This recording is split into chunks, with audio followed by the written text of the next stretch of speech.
as we wrap up draft weekend, very excited with the group of players that we were able to select this weekend. All of them have aspects that made us excited about them as prospects, and also as people. Our our scouts, our coaches, they've been hard at work, for the last little bit, signing undrafted free agents, something that's been, really fruitful for us over the past couple of years, but particularly last year, with Ronnie Hickman and Mamu. So it's an important part of what we do, and our job's not done yet. But we like the young players that we've added to the team. We're looking forward to seeing them integrate with the veterans as we get into May.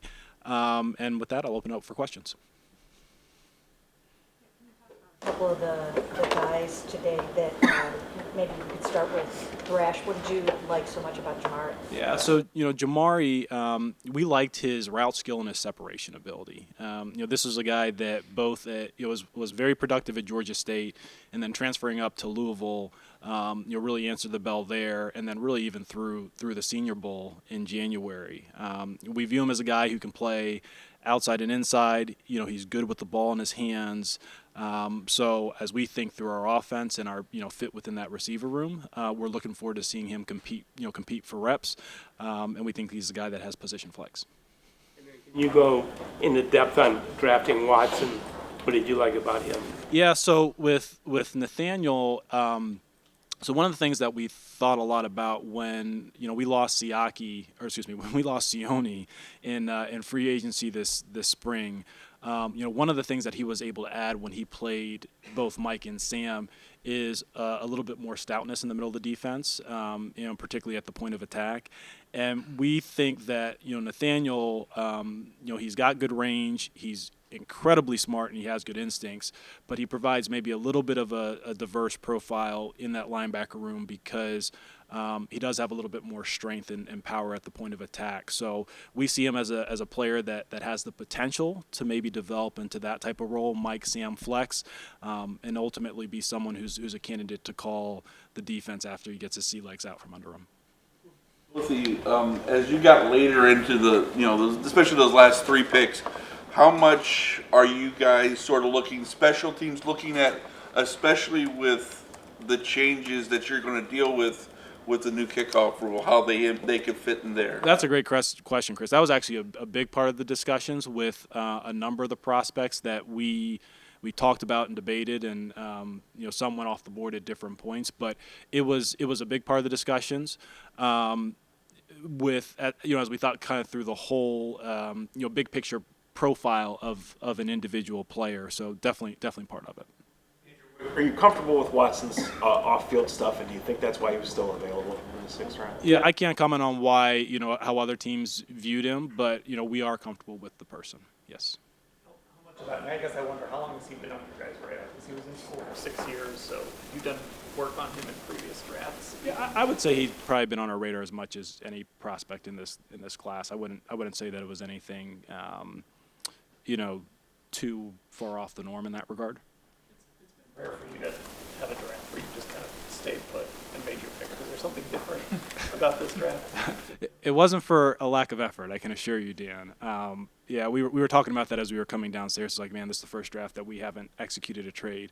I blame it on Kwesi, and you can quote me on that, because Kevin was joking. He's like, I've never heard two people talk more about trades involving seventh-round picks than the two of you and not get a deal done.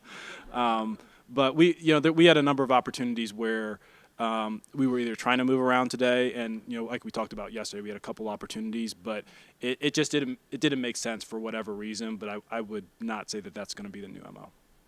I think this is the fifth straight year you've drafted a wide receiver. Is that just a coincidence, or is that kind of just a byproduct of the first two guys that you did draft not being here? Yeah, I think it's probably a little bit more coincidence. I mean, I think you see more, that's going to be one of the more plentiful positions in terms of just overall quantity year over year. And then also just like as you think about different positions and where you select them, I wouldn't read too much into that, Daryl. You guys are building bridges between Ohio State and Michigan. I know you've spent some time with Mike and with Zach. What was it like to see them together today, and just the general impressions on that? No, it was great. I mean, I think those two guys are going to add a lot to our locker room in different ways. I think Mike with just his passion and his energy, and I think Zach's kind of the steady presence. But I'm looking forward to seeing those two battle it out on the practice field. Once we get the pads on, and they're both looking forward to being teammates. Cross-trained a little bit at center. Is that maybe down the line you guys look around with him? Yeah, very rarely will we bring a lineman in and have them work at one spot. Especially young players, we want them to have positional flexibility, and Zach's incredibly smart and someone that we expect to be able to handle the load of multiple spots. Oh, go ahead. When you look at that tight end room, was that a position where you considered guys during this draft? And I know there's a lot of time left in the offseason, but how do you think it kind of stacks up right now? Do you feel like maybe you're a guy short? Yeah, I'd say in any room we don't feel like we're done. The first game is until Labor Day weekend or after Labor Day weekend. So we've got a long way to go. We can probably maybe catch our breath for a day, but I think we talked about before the draft. Zadarius we traded for on a Friday night in the middle of May. Shelby we signed early August, and we traded for Pierre and Dustin at the end of camp. So there's still work to do on the roster, and that's not just limited to the tight end room, but that's what the next couple months are for. Was it a spot you came into the weekend going, we really like to address that spot? Or what do I typically say before the draft in terms of the draft? So. Marked the end of the Deshaun Watson trade. The last pick was made by Houston.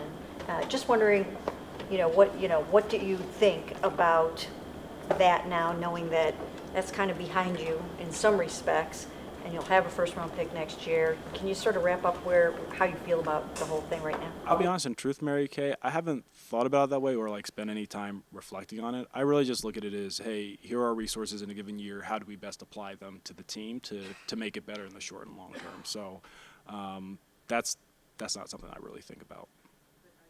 How much are you looking forward to having something to do on Thursday night next year? For now. No, look, it'll be great to have kind of our full complement of draft picks back for sure. How we deploy them, we'll see over the next year.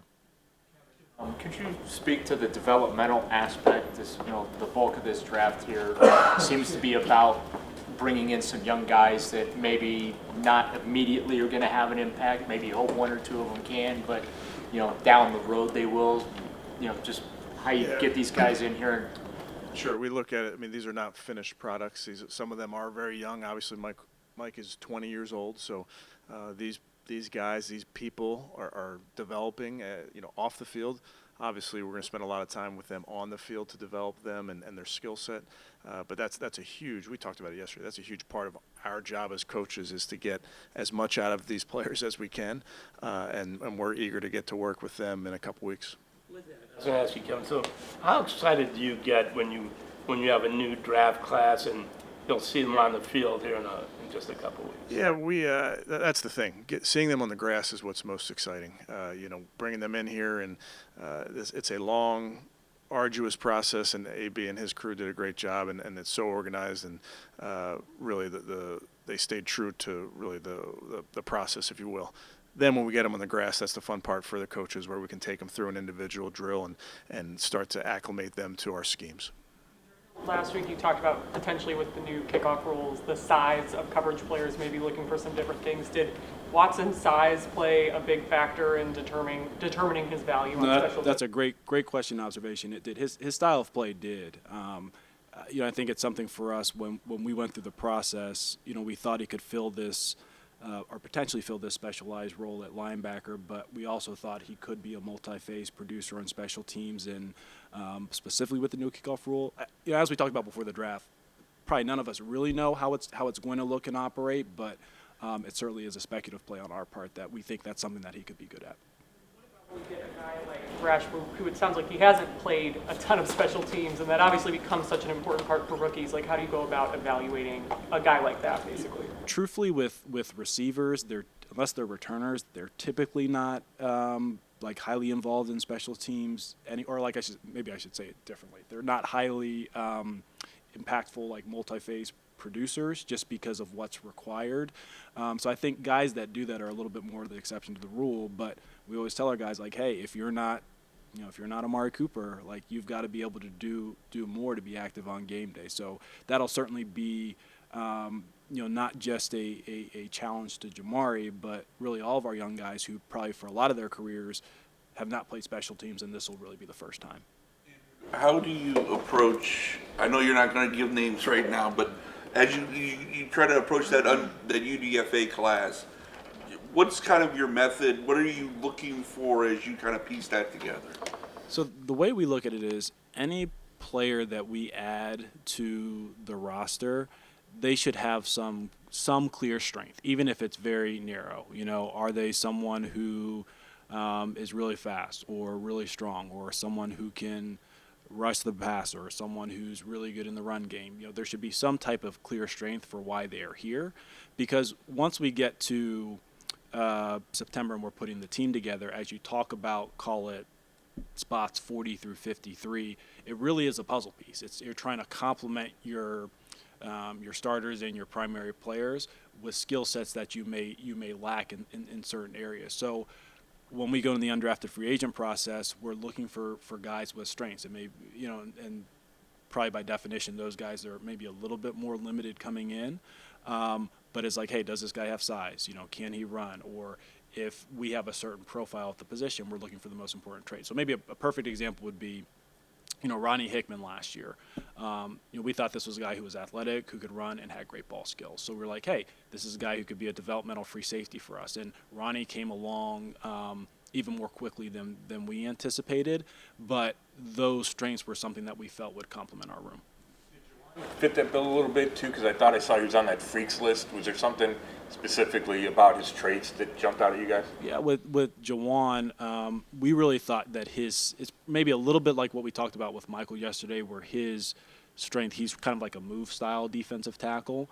And for us, as we get into the later rounds or we get into the undrafted free agent pool, you'll see us choose or select or sign guys that are more that profile because of what we ask our defensive line to do in this scheme. Into Miles Harden. Yeah, so Miles, small school corner, who we thought actually has a pretty well-rounded skill set. I think he probably has maybe a little bit more, from our perspective, a nickel profile with even maybe some potential to flex at safety. But really smart kid, was productive. Out at South Dakota, good enough tools for the position. And I think, as you know, Nate, corner will always be a premium spot for us. For defense to offense, did it just kind of turn out that way? You didn't go into the draft thinking that you needed to go heavy defense? Yeah, right? it kind of, and I'll be honest, like, probably going to the draft, if you would have asked me how it would have shaped out, it probably would have been the other way, just because of some of the strengths and weaknesses of the draft class. So it's just another reminder to us that you just have to stay flexible and adaptable with what the board throws at you. But we're excited about the young group, the group of young men that we've added. I know how you're going to answer this, but I asked, have you made a decision on Greg's fifth-year option? Very happy with Greg. Wanted as many man corners as we can have, and we'll let you guys know when at the appropriate time. Earlier you were talking about traits. I think last year you were talking about horses, and horses run really well.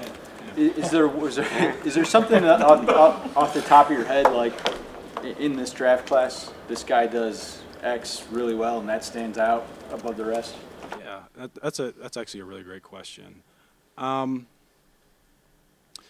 think probably the easy one is Mike, just because his ability as a rusher, just both with his physical tools and feel, it's something that we put a premium value on.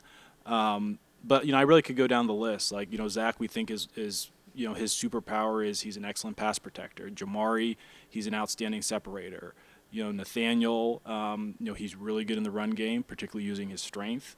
Miles is probably a little bit his his instincts and versatility, and then Jawan, it's his movement ability. So that's not to say that all those individuals are isolated to that primary feature, but it's certainly something that made them attractive to us. One thing to, Let me go here and then I'll hit you, Daryl. I'm curious if in the 5th round, was there a little brotherly instinct in play when the Eagles came up and jumped you guys to try to get Jeremiah Trotter Jr.? Oh, no, there wasn't. I'd like to say there was a better story to that, but no, there wasn't. There wasn't. It's one thing to rebuild a roster. It's another to kind of get the wheel of talent flowing, so to speak, where you can cultivate your own to compensate for any losses. Do you feel that now you're as deep as you are into this, that you've gotten to that stage in roster building where you feel like that wheel is starting to naturally turn for you, as opposed to you're constantly filling holes and things like that? Yeah, truthfully, I do, Daryl. I certainly hope so. But we feel good about the health and depth of the roster. We won't know till we get to the fall because, as I say every year, guys surprise you in both directions, and things change fast in the NFL. As we see. So, as we sit here today, though, we're happy with where we stand. We're not satisfied, and we know that we still have work to do and areas to bolster and supplement, but we do feel good about the health as we stand today. Perhaps a quarterback maybe in undrafted or somewhere that you guys could bring in here, because it seems like you might need another arm or a developmental player with what's going on with Deshaun and Dorian? I'd say that's unlikely. Yeah. Draft is perfect. Did you guys accomplish what you guys wanted to accomplish this weekend and maximizing those late round picks? I'd say so. Number one, I mean, I don't know that everyone's going to say they accomplished what they intended to accomplish, but the truth is none of us actually know. All we can say is we tried to make the best decisions, that were at the moments that they were placed in front of us. I think we had some goals in terms of pick management or resource management that we weren't afforded the right opportunity to execute on. But that being said, we're happy with the group of players that we're bringing in. Okay, All right. everybody go home. Yes.